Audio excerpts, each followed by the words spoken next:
Okay, before I talk about errors, I just want to look at base units. Now in physics, we've got 7 base units, but we don't worry about in physics. We're not worried about luminous intensity, which is the candela. Okay, so luminous intensity doesn't matter to us, and also the mole. Okay, the amount of a substance. Now, obviously, we do use the mole.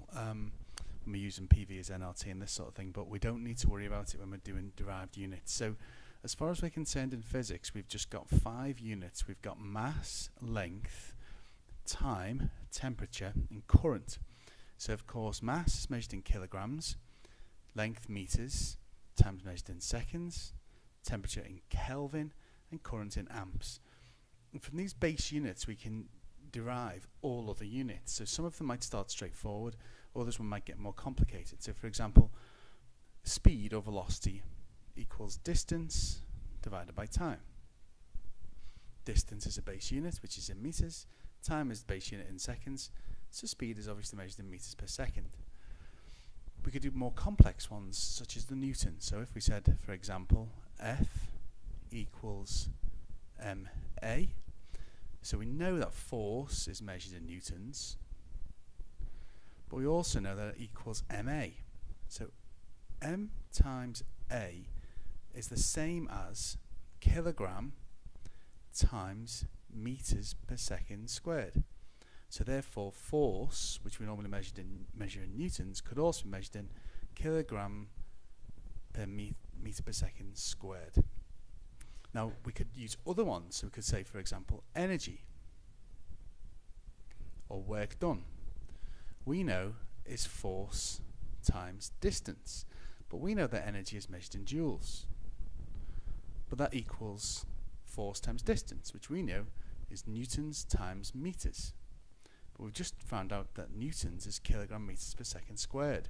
So we could write kilogram meters seconds minus 2, and then another meters.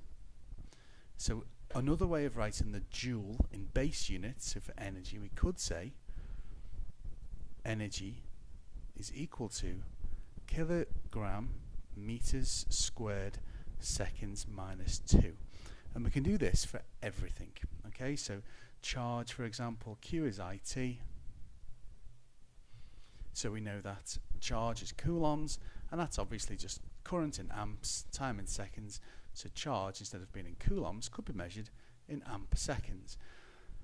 This works for everything. So every single equation we have, we can go back to first principles and use our base units and find out what alternative units we could give for that. This is a really, really useful tool, because sometimes particular multiple choice questions, they will say to them which one is not a possible unit for, say, force, and you'd be expected to be able to do that. Okay. Now another obvious one, which isn't too bad, is you have to understand the different prefixes. So you have to understand milli, obviously means thousandth or 10 to the minus 3. You must understand micro, 10 to the minus 6, nano, 10 to the minus 9, pico, 10 to the minus 12, and femto is 10 to the minus 15. Now you have to know all of those. So for example, femtometers when we're doing the range of the strong nuclear force, nanometers typically when we're talking about light, micrometers all the time, and millimeters obviously all the time. Centimeters you know all the time. Decimeters, a tenth of a meter, 10 centimeters. Now obviously here this is where we've just got meters. Now from there we don't normally worry about deca or hecto. We go straight to kilo, so that would be 1,000 meters, so kilometer for example. Mega, capital M. So all the prefixes which are positive powers of 10, so they're going up higher, like 1,000, million, and so on. They all have capital letters, and the only exception is the kilogram or the kilo. All of them have capital letters, so you go mega for million, giga for 10 to the 9, tera for 10 to the 12, and peta for 10 to the 15. Now typically we don't really go higher than giga for most things in A-level physics, so it's really important that you know giga, mega, kilo, centi obviously, milli, micro, nano, pico, and femto. They're really common. The 10 to the 15 and 10 to the 12 less so. Okay. Now, I want to talk briefly about the difference between accuracy and precision. Now, when we look at accuracy and precision, it's really important that we understand that we get our terminology correct. So here, this dartboard example is a really common example of the difference between accuracy and precision. So here we can see all the three darts are very precise. They are all really close together. And they are very accurate because they're very close to the bullseye. So you would say that this is both accurate and precise. Now here, the darts are very precise because they are precisely in a very similar place. They are very exact in where they are. However, they're not very accurate because they are a long way from where they should be. So if we look here, the distance is very long from where they should be. So it's not very accurate at all, however, very precise. This here, where we've got a scattered arrangement of darts, it shows that it's not accurate and it's not precise. So precision, they'd be close together, very exact. And accurate, if they were accurate, they'd be close to the true value, because that's the definition of accuracy. Now if we look here, there are some examples given here where we could see graphically the difference between accuracy and precision. So here it says, in this experiment, repeated measurements are taken of the quantity x. N is the number of readings for each measured value. X is the true value. A large spread of readings indicate a low precision. Okay?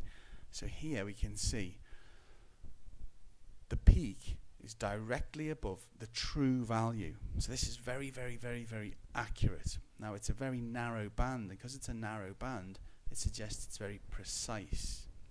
If we look at the graph over here, this too is accurate because the peak is above the true value.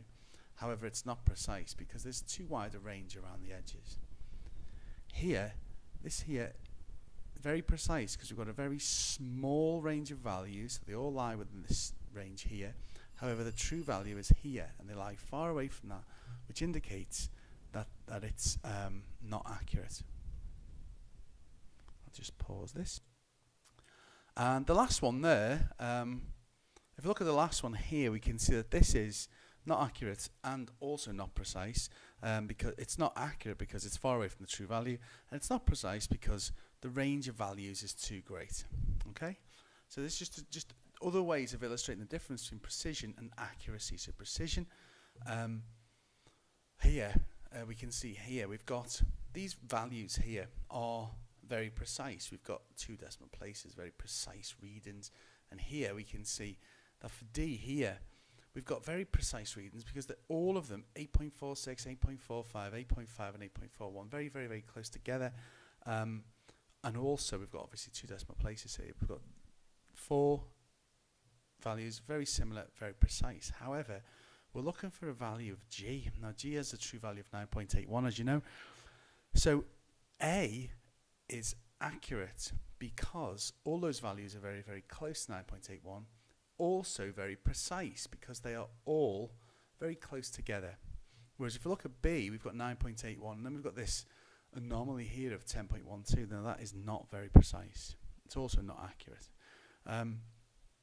These here, we've got another a range of readings here. So again, we've got a lack of accuracy and also a lack of precision. We've got a true range of values there. Now,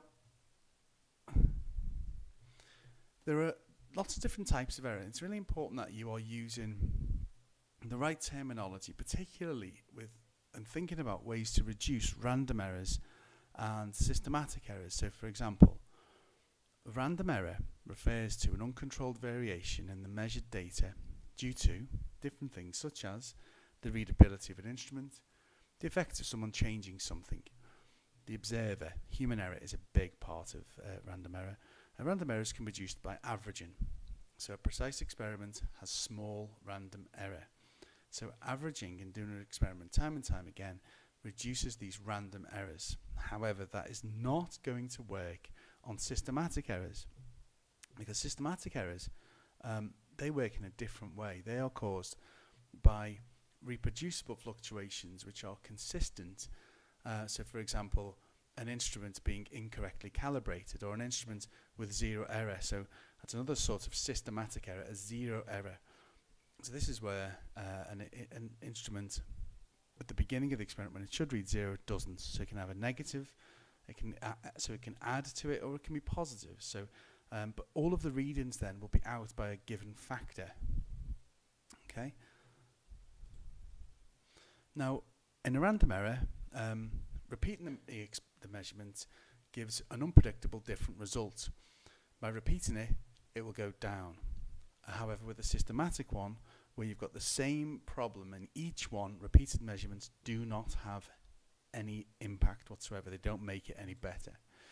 So examples of systematic errors here. So using the instrument incorrectly or consistently, but you're doing that in a systematic way. You're doing it all of the time. So for example, a parallax error. Now parallax error, we know, is where we're not looking at something horizontally, we're not looking at it straight on, we're looking at it from an angle.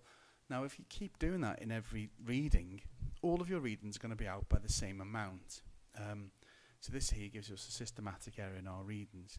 Also might have, instruments might have built-in errors. A simple example of this would be a zero error, where the instrument hasn't been set to 0 before it starts.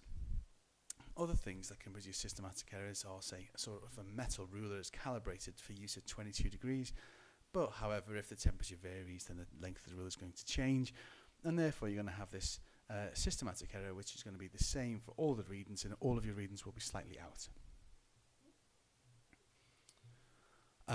Now if we look at this, it's quite obvious really, but if you've got a random error, you can see here we've got readings all over the place. So we can see that this is an obvious random error because they fall either side of our line of best fit.